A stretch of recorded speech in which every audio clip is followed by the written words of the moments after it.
अस्सलाम वालेकुम स्टूडेंट्स। आज के टॉपिक में हम डिस्कस करेंगे प्रॉपर्टीज़ ऑफ वाटर। वाटर की कुछ प्रॉपर्टीज़ हैं आपकी बुक में, उसको डिस्कस करेंगे। पानी को हम जो है वो दूसरे उसमें कहते हैं यूनिवर्सल सॉल्वेंट। यूनिवर्सल सॉल्वेंट हम क्यों कहते हैं? क्योंकि पानी में हर चीज़ क्या हो जाती है, हल हो जाती है, इसी वजह से हम उसको यूनिवर्सल सॉल्वेंट कहते हैं। प्रॉपर्टीज़ हैं, कुछ प्रॉपर्टीज़ आपकी बुक में डिस्कस की हुई हैं। सबसे पहले डिस्कस किया हुआ है कोहेजन और cohesive forces of attraction. Cohesion और कोहेसिव फोर्सेस ऑफ अट्रैक्शन क्या है? पानी के आपस में अपने ही मॉलिक्यूल के साथ क्या करना, अट्रैक्ट करना। ये कह रहे हैं कि the attractive force between similar molecules is called cohesive force of attraction. अपने आपस में अपने मॉलिक्यूल के साथ क्या करना, अट्रैक्शन करना, तो वो क्या कहलाता है? कोहेसिव फोर्स कहलाता है। ड्यू टू पोलर नेचर, क्योंकि वो क्या है, पोलर नेचर है। Water molecules attract each other and form hydrogen bond. Water molecules जो है आपस में एक दूसरे के साथ अटैच होते हैं और क्या बनाते हैं, हाइड्रोजन बॉन्ड बनाते हैं। ये कहलाती है कोहेसिव फोर्सेस। उसके अलावा दूसरी इसी के में दिया हुआ है adhesive forces. Adhesive forces of attraction या adhesion. The attractive force between dissimilar molecules is called adhesive forces of attraction. पानी के मॉलिक्यूल के साथ, पानी के मॉलिक्यूल्स का किसी और मॉलिक्यूल के साथ क्या करना, अपनी अट्रैक्शन बनाना, वो क्या कहलाता है, एडहेसिव फोर्सेस कहलाता है। Due to polar nature, water molecules attract other charge molecules and attach with them.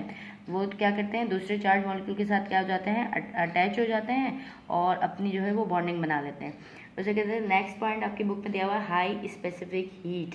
पानी का जो एक और प्रॉपर्टी है वो क्या है, वाटर की एक और प्रॉपर्टी हाई स्पेसिफिक हीट, यानी कि slow to absorb and release heat. Slow slow जो है वो हीट को अपने अंदर एब्जॉर्ब करता है और फिर रिलीज को हीट जो है वो क्या होती है, उसमें से रिलीज होती है। Large amount of heat energy is required to increase it temperature. Temperature को बढ़ाने के लिए जो एनर्जी है वो बहुत ज़्यादा रिक्वायर्ड होती है। हीट एनर्जी जो है वो बहुत ज़्यादा रिक्वायर्ड है पानी के टेम्परेचर को बढ़ाने के लिए। अगर हम यहाँ देखेंगे 1 gram of the that substances by 1 degree centigrade, एक डिग्री सेंटीग्रेड बढ़ाने के लिए जो एनर्जी चाहिए होगी, यानी कि 1 ग्राम को कन्वर्ट, मतलब 1 gram convert 10 degree centigrade to 11 degree centigrade, यानी कि 10 से हमें क्या करना है, 11 डिग्री सेंटीग्रेड करना है। उसकी एनर्जी, हीट एनर्जी, उस चीज़ को रिक्वायर्ड जो एनर्जी है, हीट एनर्जी, उसे हम क्या कहते हैं, स्पेसिफिक हीट कहते हैं। ठीक है, required heat and heat is called specific heat. इस सिर्फ 1 डिग्री सेंटीग्रेड को बढ़ाने के लिए जो एनर्जी रिक्वायर्ड होगी वो क्या कहलाएगी, स्पेसिफिक हीट कहलाएगी। अगर हम यहाँ पे आयरन की बात करें तो आयरन की जो स्पेसिफिक हीट है वो 500 joule per K G kelvin है आयरन की, और अगर उसकी कंपैरिजन में वाटर को देखें तो वाटर की क्या है, 4200 joule per K G kelvin है वाटर की। नेक्स्ट पॉइंट है आपके बुक के according high heat of vaporization, यानी कि जब वो हाई हीट होती है, वाटर को तेज़ टेम्परेचर दिया जाता है तो फिर उसके अंदर से क्या, उसमें क्या कन्वर्ट हो जाते हैं, वो वेपर्स के अंदर कन्वर्ट हो जाते हैं। Vaporization, large amount of energy is required to convert it into vapours. Large amount चाहिए एनर्जी का, रिक्वायर्ड किस चीज़ के लिए रिक्वायरमेंट है, कन्वर्ट करने के लिए किस चीज़ को, वेपर्स में, वाटर को वेपर्स में कन्वर्ट करने के लिए एनर्जी का जो हीट का जो अमाउंट है वो ज़्यादा रिक्वायर्ड होगा। हाई हीट ऑफ वेपराइजेशन समझ आए, जैसे हम पानी को बॉईल करते हैं, पानी में बबल्स बनना शुरू हो जाते हैं, वो क्या है, वेपर्स। वो बबल्स जो है वो हम उसे क्या कहते हैं, वेपर्स की सूरत में कहते हैं। अब इसकी जो एनर्जी रिक्वायर्ड है वेपर्स में कन्वर्ट करने के लिए वो कितनी है, 574 जो एनर्जी है वो रिक्वायर्ड है पानी को वेपर्स में कन्वर्ट करने के लिए। नेक्स्ट पॉइंट है आपकी बुक में आयोनाइजेशन ऑफ वाटर भी कहते हैं इसे, और हम इसे कहते हैं आपकी बुक के अकॉर्डिंग दूसरा पॉइंट इसे कह सकते हैं एज अ एम्फोटेरिक मॉलिक्यूल्स। वो कौन से होते हैं, जब पानी के फॉर्मूले को तोड़ा जाता है तो उसके अंदर से कुछ हाइड्रोजन आयंस होते हैं और क्या होते हैं, OH आयन प्रेजेंट होते हैं। एम्फोटेरिक हम कहते हैं जिसमें कि हाइड्रोजन आयन भी मौजूद हो और OH आयन भी उसके अंदर मौजूद हो। हाइड्रोजन आयन जो है वो क्या होते हैं, एसिडिक होते हैं। OH आयन क्या होते हैं, बेस होते हैं। बेस की बात करें तो वो क्या होता है, प्रोटॉन एक्सेप्ट करता है, इलेक्ट्रॉन को क्या करेगा, डोनेट करेगा।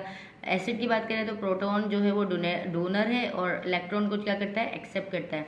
इस तरीके से हम वाटर को एन एक्वा सॉल्यूशन भी कहते हैं, क्योंकि पानी के अंदर सब चीज़ें डिजोल्व हो जाती हैं। पानी की जो पीएच लेवल है वो मेंटेन रहता है। वाटर के अंदर वाटर जो है वो एसिड तौर पे भी काम करता है और बेस तौर पे भी काम करता है। वाटर जो है ना कम्प्लीटली एसिड होता है, ना ही कम्प्लीटली बेस होता है। इसके अंदर इस एक और पॉइंट लिखा हुआ है, it also behave as buffer. ये क्या इस तरीके से बफर हम क्यों कह रहे हैं, पानी जो है वो वाटर जो है वो क्या होता है, बफर के तौर पे भी काम करता है, बिहेव करता है। वो बफर्स क्या कहलाते हैं, it maintain pH for enzymatic activity in cell and organ. ये पीएच में तब्दीली नहीं आने देता, पानी की जो पीएच है उसके अंदर तब्दीली नहीं आने देता, और इसी वजह से हम इसको कहते हैं एज अ बफर वर्क भी वाटर करता है। नेक्स्ट पॉइंट आपका लिखा हुआ है हाइड्रोफोबिक एक्सक्लूजन। हाइड्रोफोबिक एक्सक्लूजन आपके सामने ये सीधा सीधा हाइड्रोफोबिक का मतलब क्या होता है, पानी और लिपिड्स की बिल्कुल भी नहीं बनती। अगर आप पानी के अंदर एक ड्रॉप जो है वो ऑयल डाल दें तो आप देखेंगे वो पानी उसको डिजोल्व नहीं कर सकता। हम कह रहे हैं कि यूनिवर्सल सॉल्वेंट है, सब चीज़ें डिजोल्व हो जाती है, लेकिन पानी जो है वो क्या होता है, हाइड्रोफोबिक एक्सक्लूजन होता है। Do not attract water, repel of water, यानी कि क्या होता है, रिपेल करता है पानी को, पानी किस चीज़ को, हाइड्रोफोबिक कंडीशन को। हाइड्रोफोबिक कंडीशन क्या है, हाइड्रोफोबिक कंडीशन है tendency of water to collapse oil drop into large droplet. अगर हम उसमें पानी के अंदर ऑयल डालेंगे तो क्या होगा, एक बड़े से बबल्स के तौर पे वो उसको जमा कर देगा। Water molecules have hydrogen bonding, water molecule के दरमियान क्या चीज़ मौजूद है, हाइड्रोजन बॉन्डिंग मौजूद है, और वो फिर हाइड्रोजन बॉन्डिंग उस ऑयल की वजह से क्या हो जाती है, डिस्ट्रॉय हो जाती है, टूट जाती है by the presence of hydrophobic oil. किसकी वजह से, हाइड्रोफोबिक ऑयल की वजह से, एंड फॉर्म न्यू बॉन्ड, फिर उसके अंदर न्यू बॉन्ड्स बनना शुरू हो जाते हैं। लास्ट इसका टॉपिक है anomalous behaviour of water. Anomalous behaviour of water क्या है बेटा जी, पानी का अजीब तरीके का behaviour. Water show different behaviour below 4 degree centigrade. Usually matters contract at low temperature. अमूमी तौर पर कुछ मैटर्स जो हैं वो, जैसे अगर हम लोहे की बात करें, आयरन की बात करें, तो वो जब टेम्परेचर उनका लो होगा तो वो क्या हो जाते हैं, कॉन्ट्रैक्ट हो जाते हैं। But due to hydrogen bond, लेकिन क्या, hydrogen bond below 4 degree centigrade, अगर उसका टेम्परेचर 4 डिग्री सेंटीग्रेड है, इससे बिलो है, तो वाटर एक्सपैंड, वाटर क्या हो जाएगा, एक्सपैंड हो जाएगा। वाटर जो है वो कॉन्ट्रैक्ट नहीं होगा, ठीक है। विच डिक्रीज इट डेंसिटी, और उसकी जो डेंसिटी है वो क्या हो जाएगी, डिक्रीज हो जाएगी। ये इसका है एनामलस बिहेवियर, मतलब अजीब तरीके का बिहेवियर है पानी का, कि वो दूसरों के मुकाबले में अपनी जो डेंसिटी को क्या कर देता है, लूज कर देता है, लो कर देता है, और एक्सपेंड हो जाता है। ठीक है जी, अल्लाह हाफिज़। ये इसका लास्ट टॉपिक प्रॉपर्टीज़ का।